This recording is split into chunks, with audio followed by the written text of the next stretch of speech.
Do you want God's plan for your life? Do you want to discover your calling? Do you want to build a business that's aligned with God's will? Hey girl, hey! I'm Jeanette, business and faith coach. After a decade in the military, the Air Force said, see you later, and I had to find my true calling. Want to know how God directed my life from a cybersecurity engineer to a faith and business mentor? In this podcast, I'll teach you how to start a business, how to know your business is God's calling, monetization techniques, how to trust the Holy Spirit, and how to set boundaries to listen to His word alone. Ready to become unapologetically unstoppable?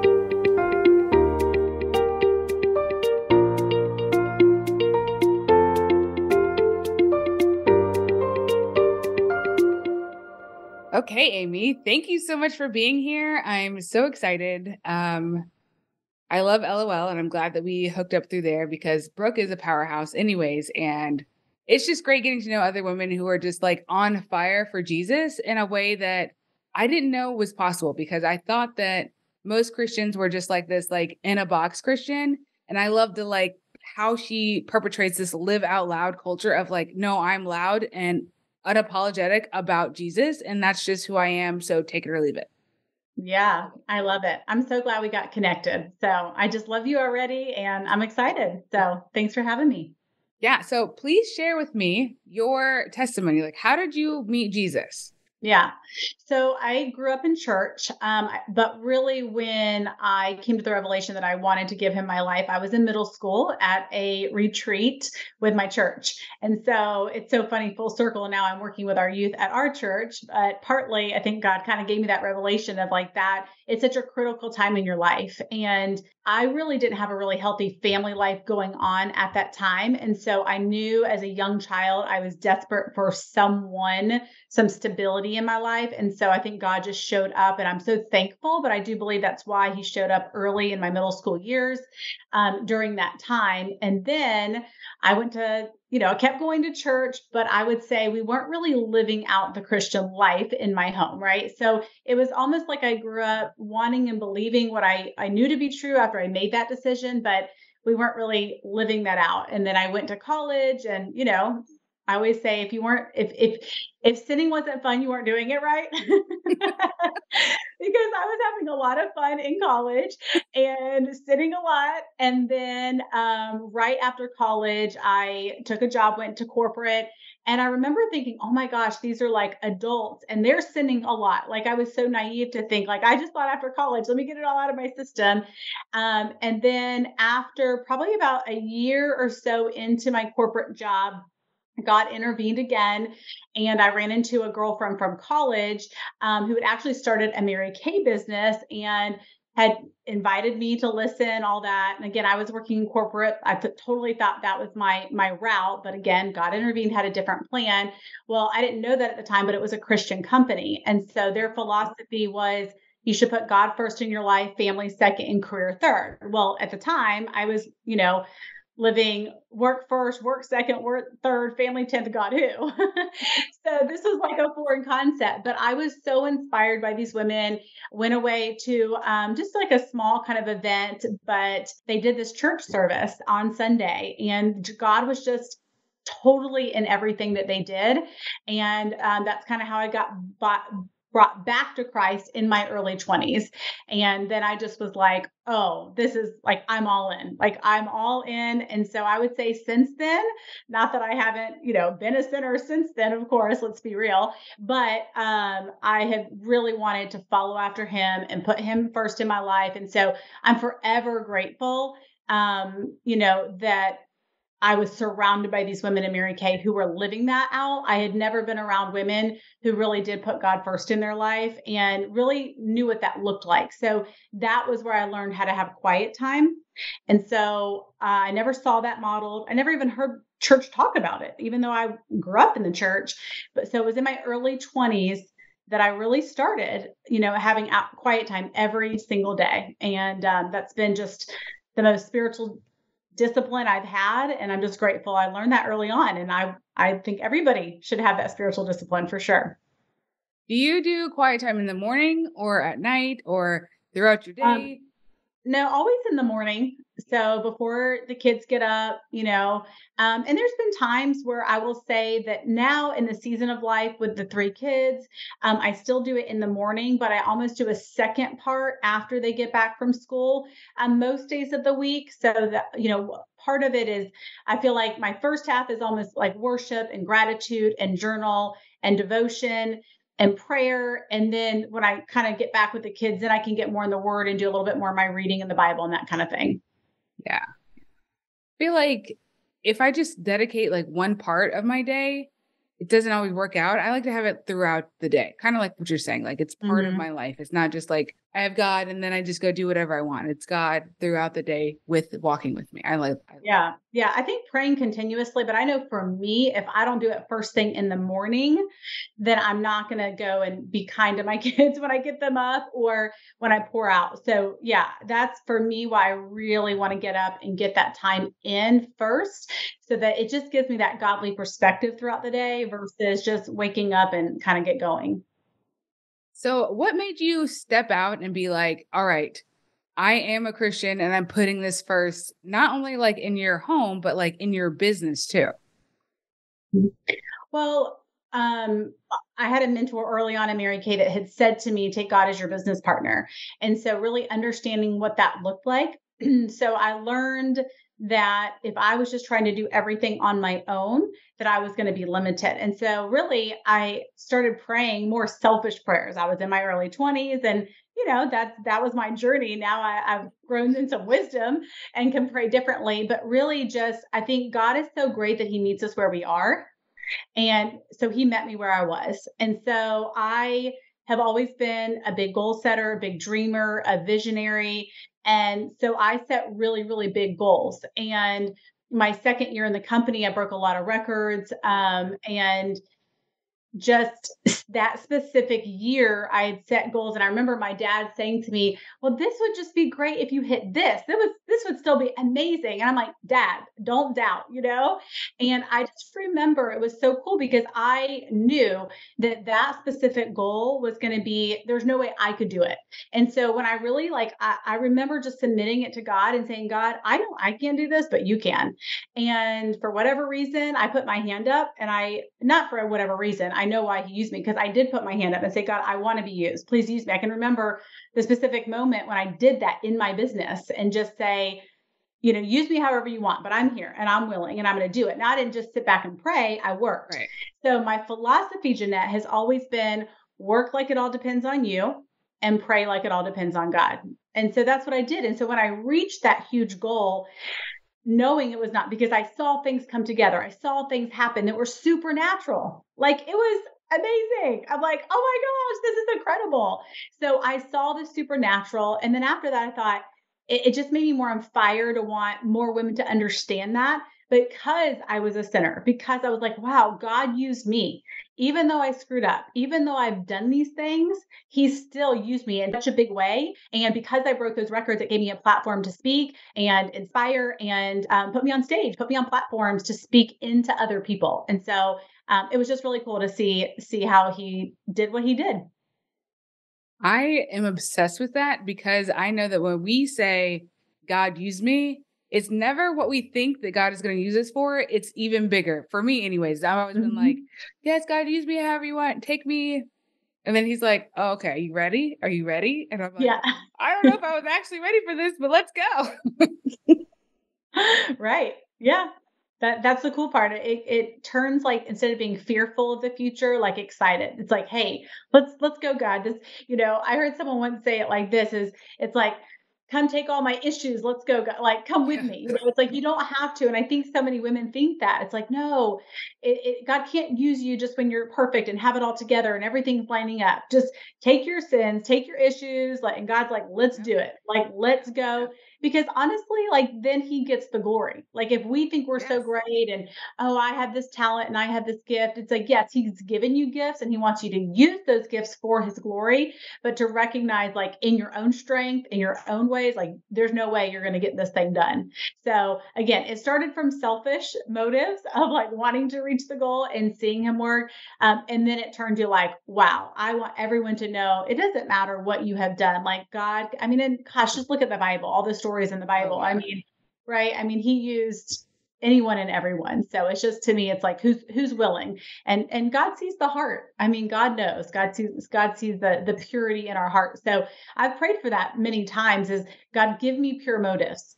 Because, when we are driven people, and God wired us to be that way. So we should be unapologetic about that. But it's also making sure we do a heart check very often to make sure that this is not my own, motive, but so I pray that all the time. God, give me pure motives. So I'm doing what I'm doing. I think so many times we feel like we have to do the what. And so when I train a lot on setting goals. And so I always say, start with your who goals before the what goals. So, who you want to be in your marriage, in your business, in your parenting, in your relationships. And once you're really clear on that, it's easier to know those pure motives, and then put kind of the what goals behind that. I like how you were talking about how you had these big audacious goals and you were like, God, you have to do this. Because a lot of times I'm from a military family, right? And we think of ourselves almost as, we have to do this. We have to have these things. We can make these big goals, but we have to do this. And you're saying, no, I can't do this. God has to come in here and he has to do this because I can't do this myself. It's almost like with the military, you're your own God and you're like, I have to do this. I have to push through. But then realizing early on, I wish I would have realized early on that I can still have these big audacious goals because that's who God made me to be, but always glorifying him and knowing that he's the one that helped me do these things because I can't do these on my own. Like you're saying, That's right. like the pure spirituality and the like unforeseen things that happen because of God. Like I just love how amazing he is, because some people don't realize, like they're like, oh, it's just a coincidence. No, there's no such thing as a coincidence. It's God. God is intervening. God is doing these things. That's right. Yeah. No coincidences. 100% agree on that. Mm-hmm. So why did you start your business? Why did you start going towards Mary Kay and leaving corporate? Because it sounds like once you got there, it was like all God driven. And I love that. But like, what was that one thing that you were like, no, this is definitely what I should be doing? So I think it came out of discontent in my corporate job. First of all, I just kept remember going to that job every day, and there was just something inside of me that said, like, this isn't it. Like, this is not. And it's so funny. I will never forget, as long as I live, the bathroom in Boca Raton, Florida, where I was working, because I would go into that bathroom and there was this huge mirror on the wall, and I would look in the mirror with tears in my eyes a couple times a week, just saying, God, this cannot be it. This cannot be what you have in my life. And, it does break my heart. Like, it could bring me to tears right now to think about all the women who settle, who and it's not just, oh, I'm having a bad day or I'm not happy. It's like, there is something inside of you. There is this restlessness. And see, my word for 2 years was rest. And, when you look at restlessness versus rest, like God doesn't, like he's creating something in that. Like if you're in him, you got to pay attention to that. So it was really me responding to this restlessness of something wasn't right. Something wasn't, it didn't feel like the right fit. And I just knew that deep down in my soul. And I think how many people just push past that and not pay attention to that. And so I remember I was driving and I was listening to this like CD at the time. Now we listen to podcasts. At the time I was listening to these CDs in my car, motivation. And this woman was like talking to someone else on the CD, complaining about, what do we all complain about? I don't have enough time. I don't have enough time. Still today, it's the same thing. And I remember that she said, God gives you 24 hours in the day. And whatever he's not intended you to do, you need to eliminate that from your life. Like I still get chills, Jeanette, so like good. still get chills on that, because when I heard that, I was like, oh, that's it. And I remember calling my parents and I said, don't freak out. I'm going to quit my job. And I'm going to pursue this, entrepreneur thing. Well, my parents were both teachers. Nobody in my family had ever owned their own business, been entrepreneurs. And my parents being teachers, I was making great money in corporate. And again, I was living on my own. I wasn't married yet. I was, living away from them. And they're thinking, just don't quit your job. I mean, you can do it on the side. And I had been, but at the time I knew I needed to take that step of faith. And it was scary. It wasn't like, oh, this is going to be, I'm covered. Like I have money saved up or I have, a husband to fall back on. That wasn't my situation. I was in my early 20s, but I had to listen to that. I had to listen, and at the time I wasn't spiritually as mature. Like I didn't know what I know today, but I'm almost like grateful for that, almost that naiveness, that just like not knowing, sometimes we know too much. Exactly. You're like, I'm going to figure, like, if I don't, God's got this. He's got you. Yeah. You know what I mean? Yeah. Yeah. So That's scary faith. That's great. Yeah. So, it was scary, but I knew at the time, and I had been, kind of building my business on the side, I would say for a year and a half at that point, so I wasn't like where I felt confident to leave. I knew it wasn't like I wasn't making what I was making at my corporate. I wasn't going to replace my income, but I knew that if I would sacrifice for a season of my life, it would set me up for the rest of my life. Yeah. And that's exactly what it did. In fact, I remember on my goal poster, I'm like old school. I still got my like goal, right here. It's like paper. Like I keep my goal posters, but in that season of life, it said, if you will do for the next 2 years what most people won't, you'll be able to live the rest of your life like most people can't. And so I did make sacrifices in my 20s. I wasn't hanging out with the friends. I wasn't doing all that. I would leave my corporate job and I would go do my side hustle. And so it was a grind for a while, but I keep this ruler. I did a training recently with a lot of my leadership team, and I showed them just like kind of like your lifespan, which I think the average is 68, which is crazy in today's world with, all the medical and doctors and health and all that stuff. But if people, what that would look like if you look at where you're at today, right? Like, let's say someone's 38 today, and then in 2 years, they're going to be 40. Like if you would take a focus for 2 years on something that, that God is telling you to do, it's going to set you up for the rest of the life. Like, and if you don't do that and keep just getting distracted, then yeah, 40 is going to come like that. And you're going to be in the same exact place. So I am very future focused. My number one, I don't know if you're familiar with Strength Finders, but that's a lot of when I do my masterminds or my coaching with women, that's what we work in. But my number one is futuristic. So it's thinking about the future. What's the future going to look like? So I think because I was wired that way, and again, I didn't know this at the time, Jeanette, when I was leaving my job, but it allowed me to look 5 years from now, 10 years from now. And so I tell people all the time, if you would ask yourself, what am I doing today that my future self will thank me for? Like, that's such a great question to ask yourself. I love Strength Finders, and I didn't know anything about them until probably the last year or so. And I don't remember all of my top 5, but futuristic is in my top 5. It's like futuristic, relator. I don't remember the other 3, but yeah, like being able to see those pieces. I love jigsaw puzzles, so I like always relate something back to a jigsaw puzzle. But being like, I can see the big picture from all these tiny pieces, and if I, like you said, if I just dedicate this time to doing what God is telling me to do, there's no way I can fail, because God wants us to be a member of the kingdom, to have abundance, to depend on Him, to have all this wealth, spiritual and physical, right? So like, go do what He's telling you to do. Always. Right. Like forget all the small things. Mm-hmm. And that sometimes I think that's hard, because we think we should be doing things, especially like if I'm like, I should be doing X, Y, and Z. I should be spending all my time on Saturdays doing laundry and dishes and cleaning my house. For who? Nobody's coming to my house this weekend. Like, why do I need to do that? Right? Like, obviously don't be a good steward of your things, right? Right. But I don't need to spend all that time when I could be doing something that's either fostering my children's growth or doing something that God's telling me to do. Right. Right. Forget that. Yeah. It's like the concept of seeing for women. I think this relates to a lot of women, because we do feel like, oh, I got to clean that. I got to do this. It's like your window could be dirty. And so you just see the dirt on the window instead of seeing like the gorgeous sunset that God's giving you, right? Like right there. No, it's just not getting caught up with like that small stuff. And one of the things I will tell you because I'm sure, you have people that are entrepreneurs listening to this. One of the biggest advices I give women is get out of your house when you go work.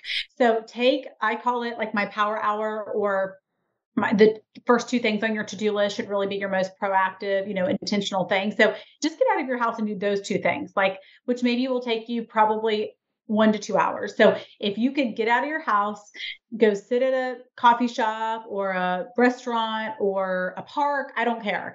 But like, because we are so distracted today. We are so, you know what I mean? And then you can come back on the second half of the day and throw in a little laundry and do the other task. But you got to identify, the things that really give you that focus. In fact, one of the things I'm going to teach on this year at our retreat we were talking about earlier is how to know, kind of give yourself like these like a red zone, a green zone, and a yellow zone, so that you can identify, because like you may be a morning person, I may be a night person, and it's not just that, it's like kind of knowing when you can be most productive. Right. Because right, like, do you have that like downtime? Like I know for me, there's like this afternoon, like I don't drink coffee in the morning. I haven't had any coffee yet today, but I drink coffee in the afternoon because it's just like, I know that zone, but I cannot plan. Like I have a meeting today later at 2, but like my creative, my important stuff, I cannot do that during a certain window because it won't give my best. So yeah, I think that really helps to know that. I love that, because like you have to do creativity time and like technical time, like your list things like that, those like checklist stuff. They don't live in the same part of your brain. They live totally different areas. So like you can't be doing a checklist and then go create something. It doesn't work. You have to have the space and the negative space really to create, which I love where you're saying like, get out of your house, get out of that zone. Because to me, my desk is the work zone. So like I'm doing all the checklists, I'm doing all the things, but I can't create like a new website or a new offering if I'm sitting at my desk. It just doesn't work that way. Right. Right. Very smart. Absolutely. What is your spiritual gift? So I would say, can I pick 2? Yeah, do it. All right. So I would say exhortation and leadership. Okay. So what do those mean and how do they manifest in your life? How do they show up? Yeah. I mean, exhortation, I used to keep on my whiteboard in my old office. I don't have it in my new office because it just didn't look good, but it was called, I just would put, my job title was a master encourager. And I would just keep that at the top of my whiteboard.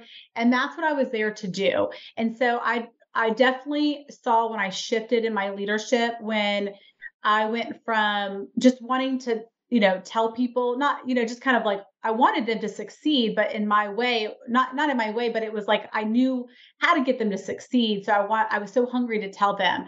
But really what I learned is that like there'd be little things practically how it would show up where I would sit on my hands. Like, let's say, because I talk with my hands, I'm very energetic, but not everybody, I need to meet people in that energy of where they are. So in order to encourage them, that maybe that looks different for each person. I think like parenting and leadership, they're very similar, right? You're not going to lead everybody the same way. So I want to encourage everyone, but learning how to speak to women and meeting them where they're at. So I would sit on my hands, to be able to do that sometimes. But yeah, I just wanted to love them and pour into them. And that was just something that, again, I guess it being spiritual gift that God, wired. And then the leadership side, I mean, I don't know. I've been leading since I was leading my neighborhood things. And my parents would be like, I don't know why they all listen to you, Amy. You're the youngest one. But I would like organize all the things in my neighborhood, from pageants, which you would appreciate, to just, I don't know, all the things. And then I think really when I discovered truly, truly, truly that God was going to use me as a leader was my senior year in high school. I became the president of my high school. And so they took it very serious. I don't know what your high school was like, but we have like a whole separate class and I would have to teach everybody and do that. And so I realized the responsibility of leadership. It wasn't just this like fun thing, but I just believe you lose the right to be selfish when God has called you to lead.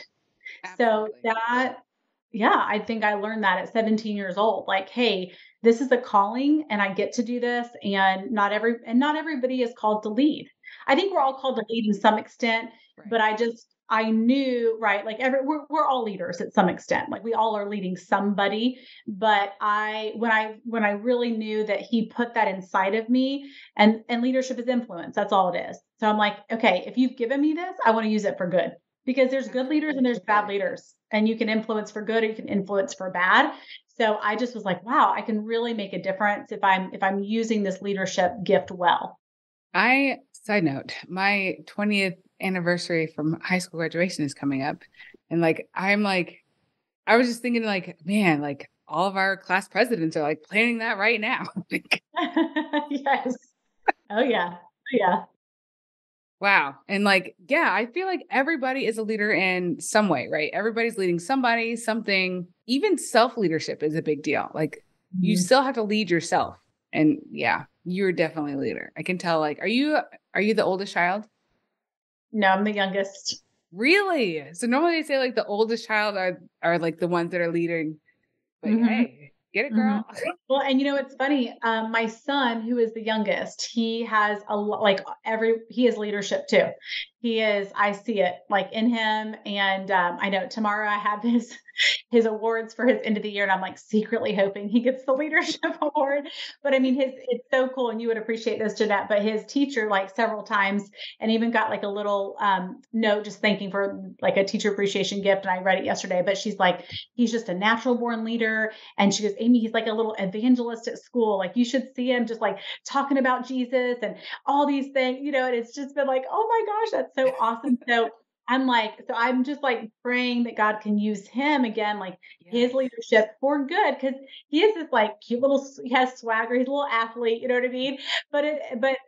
So I love like, so people listen to him, like everybody loves him. Everybody listens to him. And I just think, more is caught than is taught when it comes to parenting. Like that's the biggest lesson. Like it doesn't matter what we're saying, what we're teaching to our kids.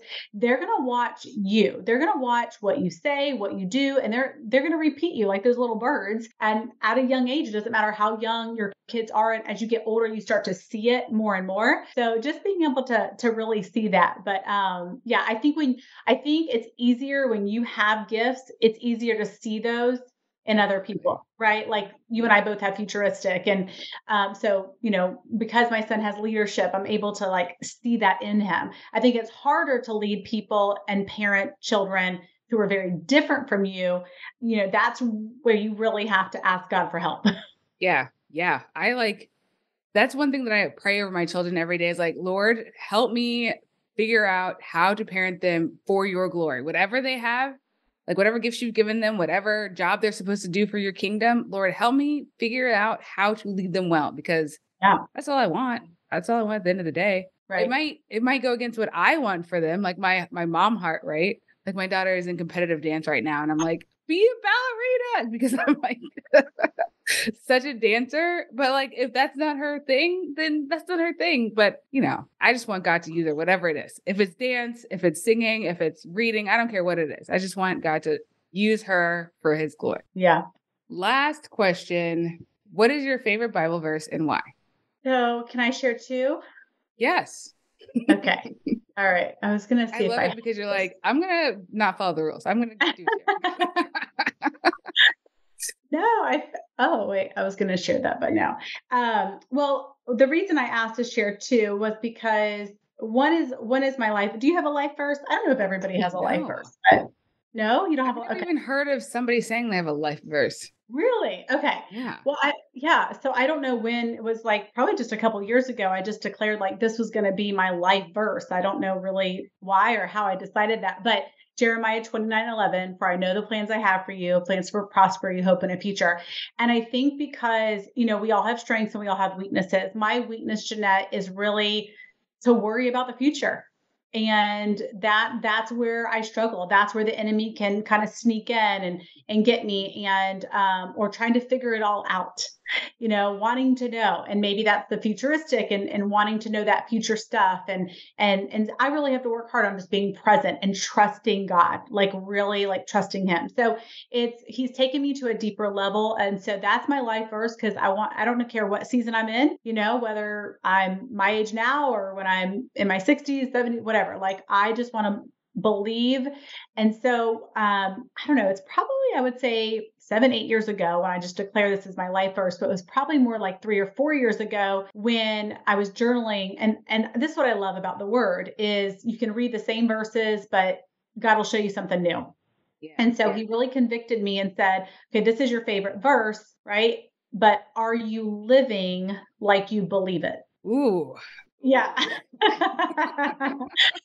Am I living like I believe it? And to be honest, I wasn't. And that's why he needed to convict me for it because I wanted to believe it. I wanted to believe that. But at the time, being honest with myself, I was believing that I was looking around and I had a comparison actually at my retreat last year. We always burn something in the fire. And last year, that's what I burned, my spirit of comparison. And so I was just comparing so much and I was looking and I wanted to be happy for people. And I feel like I was in a way, but deep down, I was kind of like, okay, God, why aren't you using me in that way? Or I'm here. Wait, did you forget? Remember, I raised my hand before you called on me. What, are you not seeing my hand raised in this season? And then that leads me to my other verse. So it'd be 2.5 years ago now. Every year I pick a verse for the year. So, and then I pick a word for the year.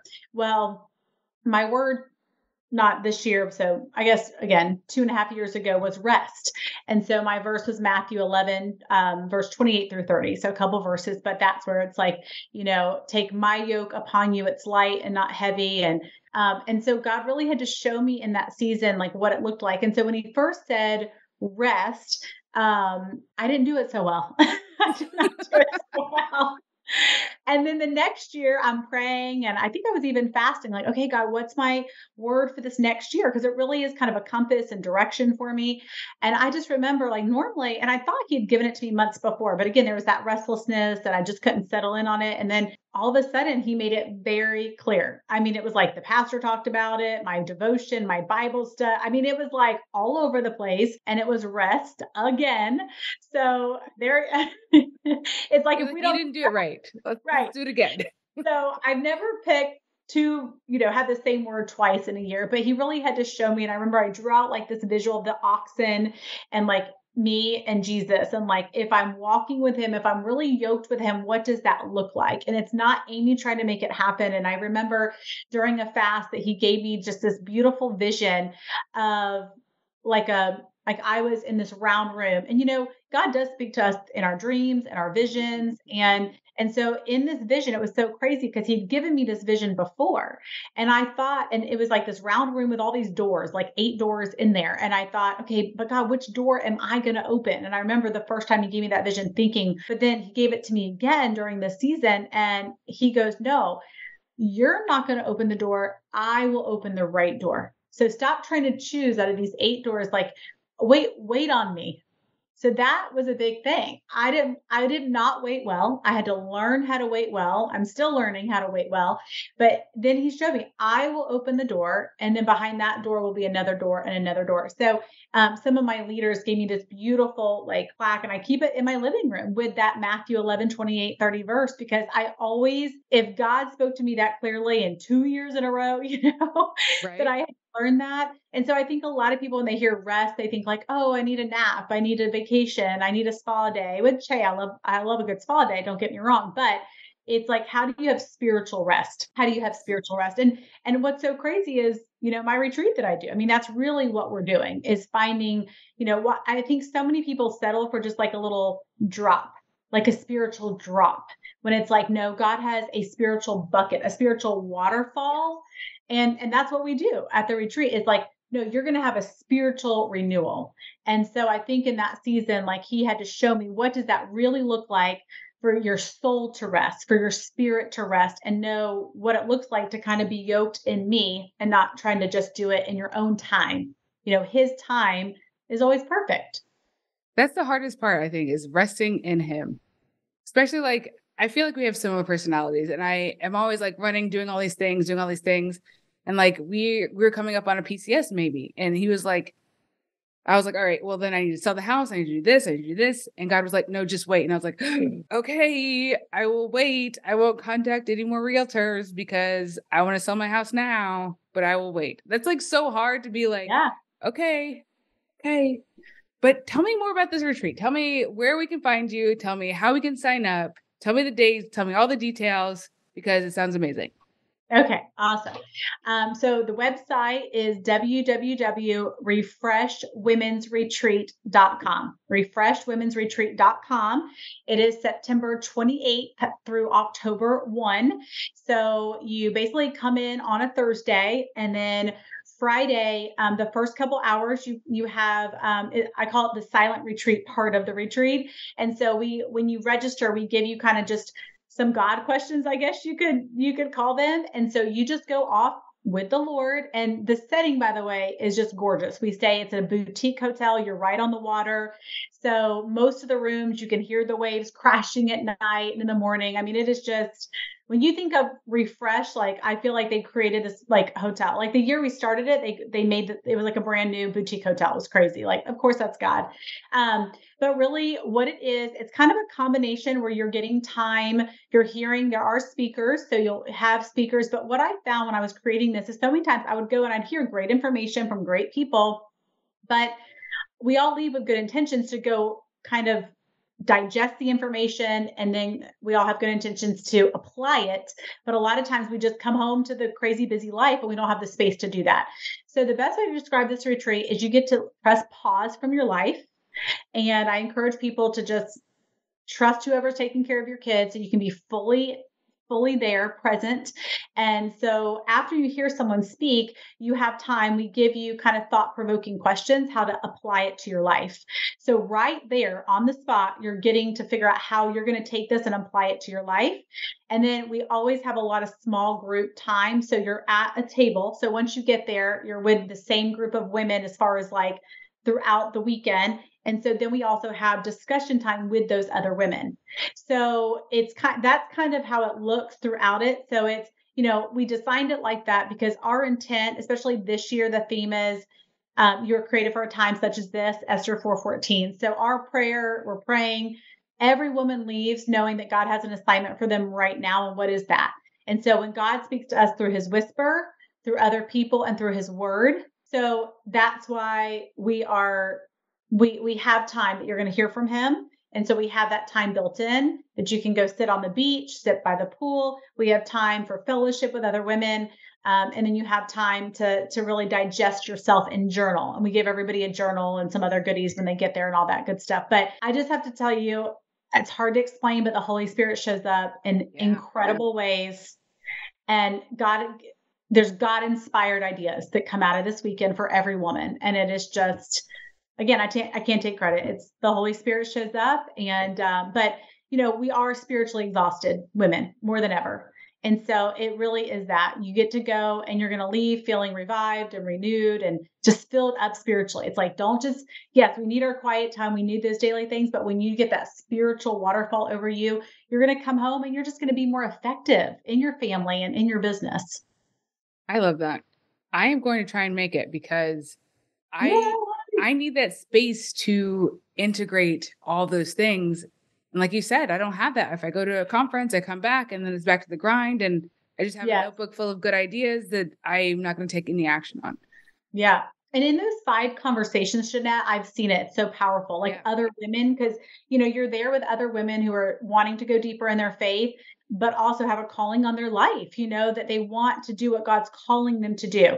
So you're learning from each other because of those intentional questions that we're asked and we're giving. And we go out on the water. I mean, we do a lot of little like exercises, not physical exercises, but like spiritual exercises that help bring on the revelation. So that's the really cool part, to get to see us have kind of those breakthroughs and revelations while we're there. I hope you can come. I'm excited. I would love for you to be there. You'll love it. You'll love it. I'm so excited too, because I really need something like that. Yes. Yeah. Yeah. I know, when, like you said, the creative space. And I think that's what it does. It gives us that place to really kind of come. We just did the mom webinar. I don't know if you saw that, but Adrienne, who was a mom on there, that shared she's been all 3 years, but 2019 was her first year.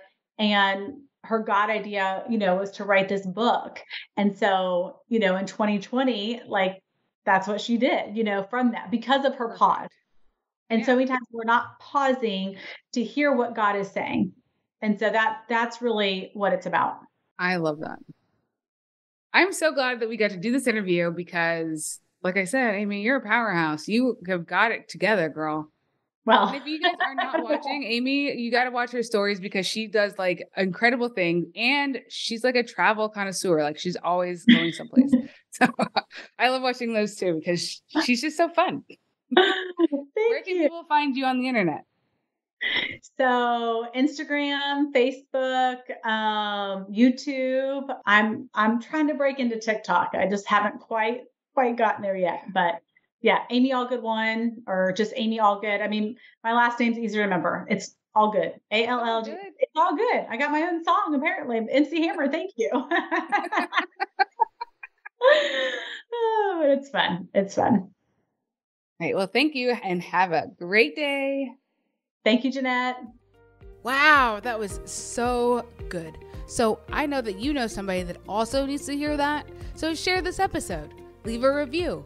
And I would love if you could watch my free workshop at JeanettePeterson.com/missingpiece. I'll see you guys over on the grams at Jeanette.Peterson. Bye.